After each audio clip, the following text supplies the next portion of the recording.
Welcome back to the channel, everybody. This is Mr. Optimistic. If you haven't seen any of my videos, I try to go over at least 3 key topics, trying to provide some value in the sport I deeply love, Olympic weightlifting. If you don't know what that is, you will see it all in this video, right? So let's get it going. So we will go over a couple things today: the overhead position, the importance of it, how to do it right, and what exercises we can supplement to get stronger at them. The snatch grip position. Some people have a narrow grip, and certain body types will vary essentially. But through this video, we'll talk about that, as well as hook grip and jerk recovery, and the importance of how to do it right, and some of the drills that we supplement to also get better at these guys, right? So for the overhead position, as you see me do the overhead push press complex to overhead squat, for me at least, the biggest struggle when I first started was getting out of that hole. As you can see me struggle with that right there. Basically, once you develop that body awareness in terms of keeping your lats down, think of it as like reverse overalls. That's coming off the top of my head right now, that you're fastening from the very top of your trap to the bottom or the back of your waist, right? If you can think about that, even if you're listening right now, try to think of when you do that, you're gonna pull your chest up and keep those traps down, fasten them nice and down. So once you do, you will notice your body getting more upright. So while that happens, you are going to tighten up that core. And when you hold the bar overhead, you're going to make sure that your elbows, your inside of your elbows, right, are pointing directly to your ear. They need to be directly towards your ear because that's joint on joint action. And your wrist, the bar is going to be sitting directly on top of your wrist. So if you can see how my wrist is flexed back, that bar, if we draw a line straight down, is right over my shoulders and right over my hips. So that's why I should be, completely vertical. And the only thing I need to worry about is a stand, right?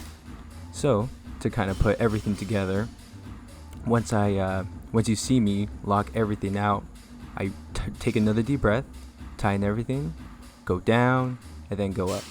So the biggest battle, besides doing everything right, is making sure your stance is wide enough. So if your stance is wide enough, there shouldn't be any reason why your hips can't just go straight down. Almost lost that one right there. But once you're able to get that stance correctly, right, it's just a squat stance, then your hips go down, and then you want to make sure you stabilize that core and keep everything engaged and stand up. Pretty straightforward once you get into it. But again, if you're starting, you need to make sure that your snatch grip is correct. So if you have a barbell, you just pick up the barbell, spread your arms wide, and once you get to the point where you're standing vertically, that bar should be right on your pelvis. Again, body lengths and arm lengths and things like that will dictate where that bar is going to sit eventually.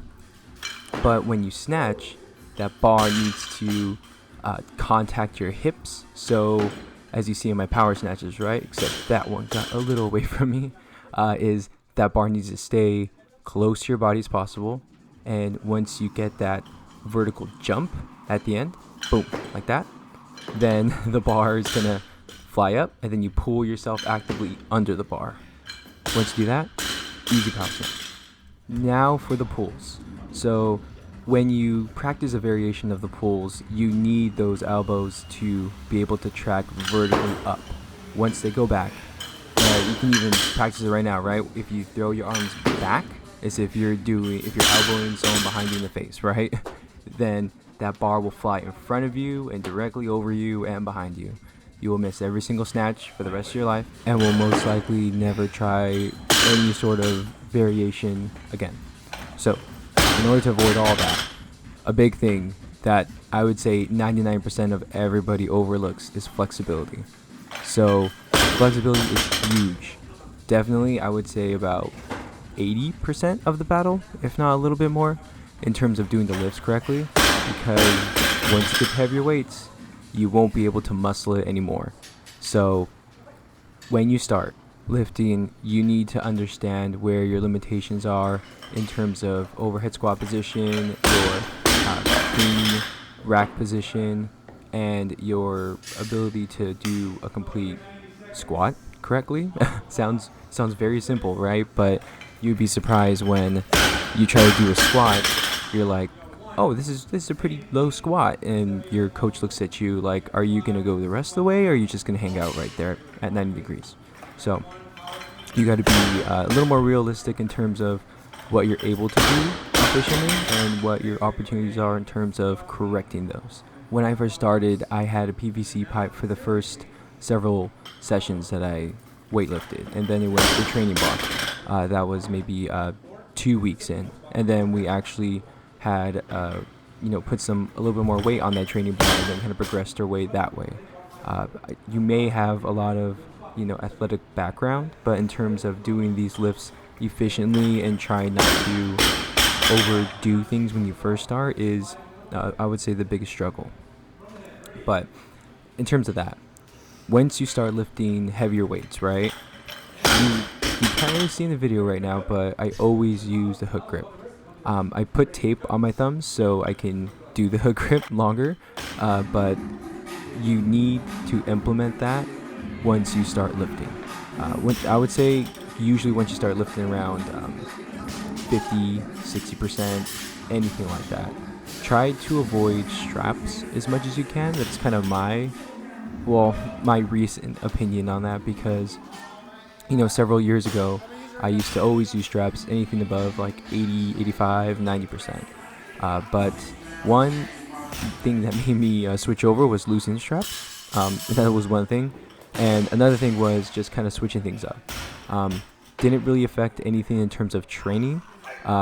Obviously, utilize that more on the pools, but you need to get used to that, because in comp, you are going to use that 100%. There's no way around that. Sidebar, these no feet snatches felt so good. So good. That was going to be a PR. So we redid the take again, and boom, just stood up. Nice and easy. I was like, why didn't I do that before? The first 2 times. Missed a couple of those, and that was another PR that I had to chase. There was nothing in front of me, thankfully, or else I would have ran to save it. But, those savable PRs, you got to just chase after them, right? So I was totally exhausted right there. But anywho, so clean and jerks. Another important thing to do, clean and jerks, is the recovery. If you see my feet, this one, I'm going to recover wrong. I went back foot, then front foot. Never do that. Ever do that. So for me, when I split jerk, I put my left foot forward. You are supposed to push back like that from your left foot, your very front foot, forward halfway, and then your back foot the rest of the way to line up completely right? Completely neutral. You shouldn't do your back foot halfway or a quarter of a way, because once you get to max weight, you will lose it 100%. You will lose it, you'll dance around, you'll be exhausted, and hopefully that wasn't your first attempt, because you got 2 more. So again, talking about efficiency, right?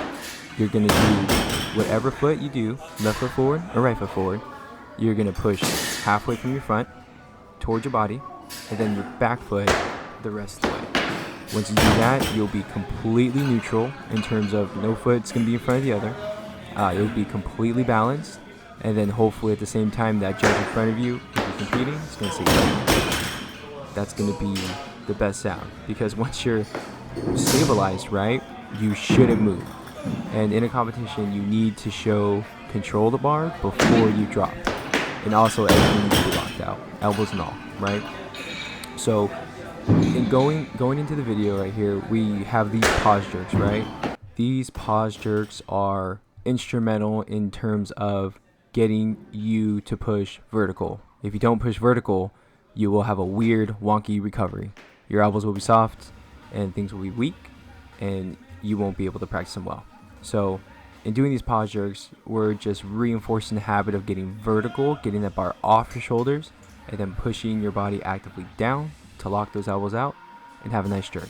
So just to summarize everything up, right? You want to have a stable overhead position in order to efficiently do these lifts, right? Because you need to be completely locked out and make sure all of your body parts are tight and stable, and make sure you have a wide base so you can squat and stay vertical in that position. And your snatch grip position, right? That needs to be solid. You need to make sure everything's locked out, nothing's soft, nothing's bending, and you're not using any muscles in terms of like your biceps to stabilize the bar, right? Again, fourth, practice that hook grip. That thumb is going to be basically your strap, and you're going to hold as many fingers as you can over it so that bar can just sit in that hand and you don't have to use your arms to tense up, right? In terms of the jerk recovery, again, front foot, halfway, back foot, the rest of the way, neutral, locked out, down. Alright guys, thank you so much for watching. If you have any feedback, let me know in the comment section down below. If you like what I said, like the video, subscribe. Again, I would love to see any of you guys lift, put in my 2 cents, all for free of course, no charge. Again, thanks guys for watching. Hope to see you soon.